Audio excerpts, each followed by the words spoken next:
41 MNAs को वजारतें और कितनी रिश्वत बतौर वफादारी तब्दीली के लिए ऑफर की जा रही है। चीफ जस्टिस काजी फाइज ईसा को धमकी देने वाले लोग किस हद तक खतरनाक इकदाम उठा सकते हैं। जमात इस्लामी के 10 मुतालिबात पर हुकूमत वक्त कौन कौन से मानने को तैयार हो जाएगी। आप सब पर सलामती हो, मैं यासिर रशीद हूं और आप मेरा वीलॉग देख रहे हैं। नाज़रीन, पाकिस्तानी सियासत में लम्हा बलम्हा रोजाना की बुनियाद पर चीजें बहुत हद तक तब्दील होती जा रही हैं। वो जो कयास आराइयां अक्टूबर नवंबर तक की जा रही थी, उन्हें ही परेशानी मौजूदा सूरत हाल में आने वाले हफ्तों के अंदर लाहक होना शुरू हो चुकी है। आज कमिश्नर रावलपिंडी के दफ्तर के अंदर जो मुतालिबात के हवाले से बातचीत हुई है, तो हुकूमत ने जमात इस्लामी को मुज़ाकरात की पेशकश की थी, जिसे उन्होंने कबूल किया और जमात इस्लामी ने हुकूमत को मुज़ाकरात के लिए अपने 10 मुतालिबात पेश किए थे। दोनों जानिब से मुज़ाकरात के लिए कमेटीज तश्कील दी गई। हुकूमती मुज़ाकराती कमेटी की क़यादत करने वाले वज़ीर इत्तलात अताउल्लाह तारिक, अमीर मकाम डॉक्टर तारिक फजल चौधरी और ताजिर रहनुमा काशिफ चौधरी भी कमिश्नर हाउस के अंदर मौजूद थे। जब ये वहां पर पहुंचे और कल रात ये पहले जाके मुलाकात करके आए हैं, तो फिर आज कमिश्नर रावलपिंडी और डिप्टी कमिश्नर रावलपिंडी हसन वकार चीमा हुकूमती वफ्द के हमरा उनके साथ मौजूद थे। Additional commissioner coordination Syed Nazarat Shah भी कमिश्नर ऑफिस पहुंचे थे और जमात इस्लामी का 4 रुकनी वफ्द था। उस मुज़ाकराती टीम में नायब अमीर थे जमात इस्लामी के लियाकत बलोच, उनकी सरबराही में कमिश्नर हाउस के अंदर वो लोग मौजूद थे। हुकूमत और जमात इस्लामी की टीमों के दरमियान मुज़ाकरात का बाकायदा आगाज शुरू हुआ और मुज़ाकरात के आगाज के हवाले से जो बातें कल रात किसी हद तक तय पाई थी, उसी की बिना के ऊपर फिर मुज़ाकरात को मजीद हवा दी गई और उसके बारे में बातचीत की गई कि आइए बैठिए, अपने मुतालिबात रखिए, सुनते हैं और किस हद तक अमल दरामद हो सकता है। लेकिन हमने ये देखा है कि जमात इस्लामी के धरने की कवरेज जो है वो पाकिस्तान टेलीविजन के ऊपर होती दिखाई दी है।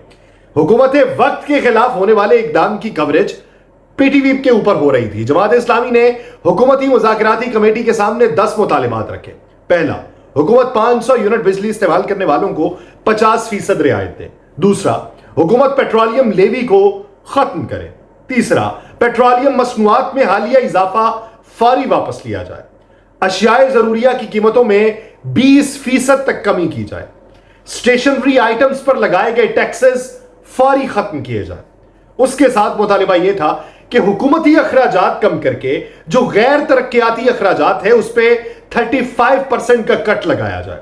उसके अलावा आईपीपीज वाला मामला कि आईपीपीज को डॉलर्स में अदायगियों का मुआहिदा खत्म किया जाना चाहिए और जो कैपेसिटी चार्जेस हैं उसका भी खात्मा होना चाहिए और आईपीपीज के साथ किए गए तमाम मुआहिदे जो हैं उसको एक बार फिर से जायजे के तहत देखना चाहिए कि वहां पे कौन कौन से कुशन्स हैं जिसको निकाला जा सकता है। ज़राअत और सनत पे नाजायज टैक्स खत्म करके 50% बोझ को कम किया जाए। अगला मुतालिबा था कि सनत, तजारत और सरमायाकारी को यकीनी बनाया जाए ताकि नौजवानों को रोजगार मिले।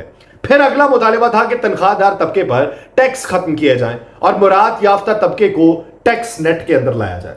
यानी बज़ाहिर बादिउन नजर में जमात इस्लामी ने जो ये मुज़ाकरात के लिए मुतालिबात रखे हैं, ये बज़ाहिर हुकूमत के घर जाने का इशारा रखा है।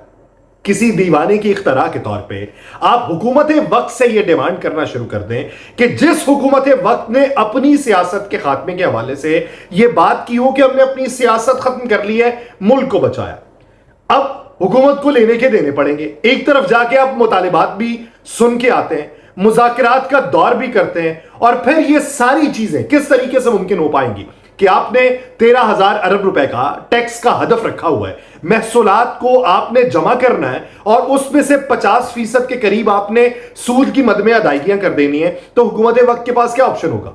क्या तेल को सस्ता कर देगी? आईपीपी से तमाम मुआहदे खत्म हो जाएंगे, लोगों को रोजगार मिलने लगेगा, बिजली की कीमतों में कमी वाकई हो जाएगी, कैपेसिटी चार्जेस का खात्मा हो जाएगा, 17 से 18 टैक्सेस जो बिजली के बिलों में लग रहे हैं उनका खात्मा हो जाएगा, हुकूमत नौजवानों को रोजगार देने लगेगी, बाहर से सरमायाकारी आने लगेगी, स्टॉक एक्सचेंज में इजाफा होने लगेगा। कतई तौर पर नहीं होगा। हुकूमत के पास फिर क्या बचेगा? लेकिन यूं दिखाई देता है कि पाकिस्तान टेलीविजन पे ये जो नशरियात इसकी दिखाई जा रही हैं या जो खबरें चलाई जा रही हैं, उसको लेके चीजें जो हैं वो हुकूमत के कंट्रोल से शायद बहुत दूर तक निकली हुई हैं। दूसरी तरफ पाकिस्तान तहरीक इंसाफ ने 5 अगस्त की डेडलाइन दी कि 5 अगस्त को बानी पाकिस्तान तहरीक इंसाफ इमरान खान की गिरफ्तारी को पूरा 1 साल गुजर जाएगा।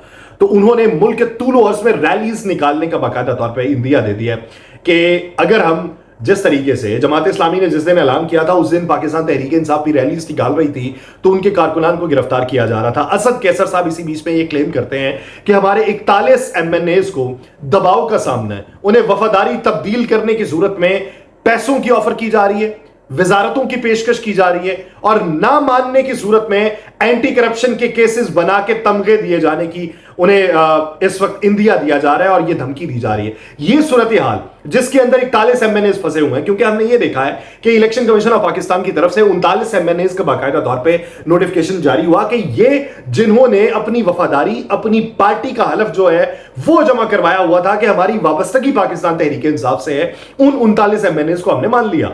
अब जो सुन्नी इत्तेहाद काउंसिल वाले 41 MNAs हैं, इस ज़िमन के अंदर वो रुजू कर रहे हैं जी सुप्रीम कोर्ट से जाके, यानी उसी सुप्रीम कोर्ट से पूछा जाएगा जिस सुप्रीम कोर्ट ने इलेक्शन कमीशन ऑफ पाकिस्तान को यह कहा था कि आपने हमारे फैसले की गलत तशरीह की थी। अब उससे ही जाके ये फिर पूछेंगे कि माई बाप हमें तो तशरीह समझ नहीं आ रही, दोबारा से फिर समझा दे। यानी time taking process, delay tactics का इस्तेमाल। और इसी बीच में वो असद कैसर साहब ये क्लेम करते हैं कि हमारे जो रफका हैं, हमारे जो अराकीन हैं, उनके ऊपर दबाव डाला जा रहा है। लेकिन हुकूमत ये कहती है, आप हुकूमत की किसी भी शख्सियत से बात कर लें कि पाकिस्तान तहरीक इंसाफ ये क्लेम करती है कि उधर से झुकाव तोड़ने के लिए दबाव डालने की कोशिश की जा रही है, तो वो कहते हैं कि कोई एक नाम तो लें ताकि हमें मालूम तो पड़े कि किस पे दबाव डाला जा रहा है, किसने टेलीफोन कॉल्स की थी, कौन सी धमकियां दी गई, कितने पैसों की पेशकश की गई। जिस पे पाकिस्तान तहरीक इंसाफ कहती है कि जिस तरीके से हमारे कारकुनान को गिरफ्तार किया गया, जिस तरीके से हमारे हर जलसे के ऊपर आप दफा 144 का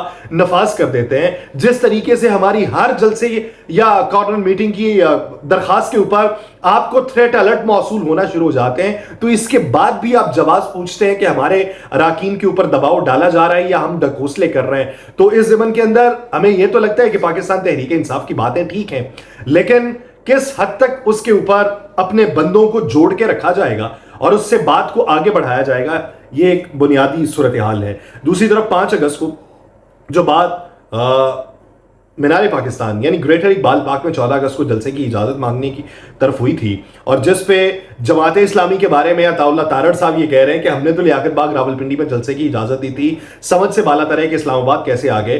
तो इनको मौला जो है मजीद हयाती दे, दफा 144 का नफाज जो है इन्होंने उसी लियाकत बाग रावलपिंडी में जलसे की इजाजत के साथ ही किया होगा।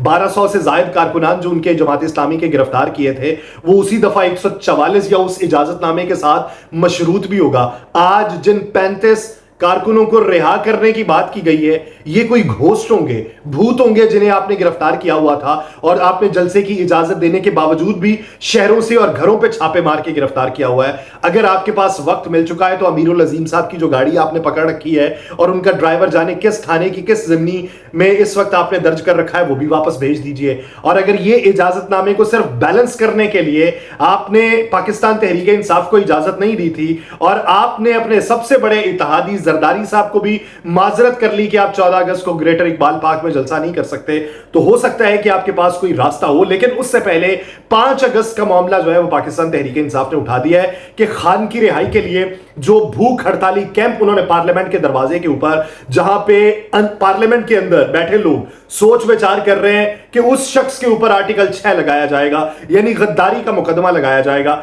जिस पार्लियामेंट में बैठे हुए लोग ये सोच रहे हैं कि उसकी पार्टी के ऊपर पाबंदी लगाई जाएगी, उसी पार्लियामेंट की बाहर दीवारों के ऊपर उसी शख्स की तस्वीर आवेजा है। तो सवाल यह बनता है कि मुज़ाकरात की जो बातें आपके सेनेट में बैठे हुए लोग कर रहे हैं उसकी तरफ आप रुजू करेंगे, बैकडोर डिप्लोमेसी की तरफ करेंगे, या फिर अपोजिशन में शामिल तमाम जमातों के साथ एक ही जैसा सलूक करने का आपने इरादा कर लिया है। ये चीजें सोच विचार के काबिल हैं। और अहम बात कि एक हालिया फैसला जो सुप्रीम कोर्ट से आया, उसी फैसलों के ऊपर बहुत सी जमातें जो हैं वो इस वक्त सरापा एहतजाज हैं।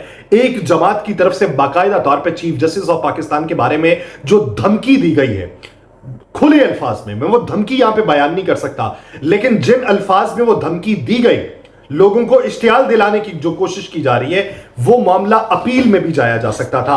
अपील की सूरत के अंदर वो तमाम तर चीजें जो हैं वो हाथ में की जा सकती थी, लेकिन इस सूरत हाल में अगर मामला अपील में जाने की बजाय सड़कों की सियासत के ऊपर होगा, तो पाकिस्तान में इस वक्त इदारा जाती जो हम बंटवारा देख रहे हैं, इस वक्त पाकिस्तान के अंदर जो केओस देख रहे हैं, इस वक्त जो टर्मोइल देख रहे हैं, इस वक्त जो नफसा नफसी की सूरत हाल देख रहे हैं कि जहां पे हर किसी को अपनी पड़ी हुई है, वहां पे ये ऊंट किस करवट बैठेगा और करवट बैठने वाले ऊंट को उठाने की जरूरत किसे महसूस होगी, वो वक्त देखना होगा।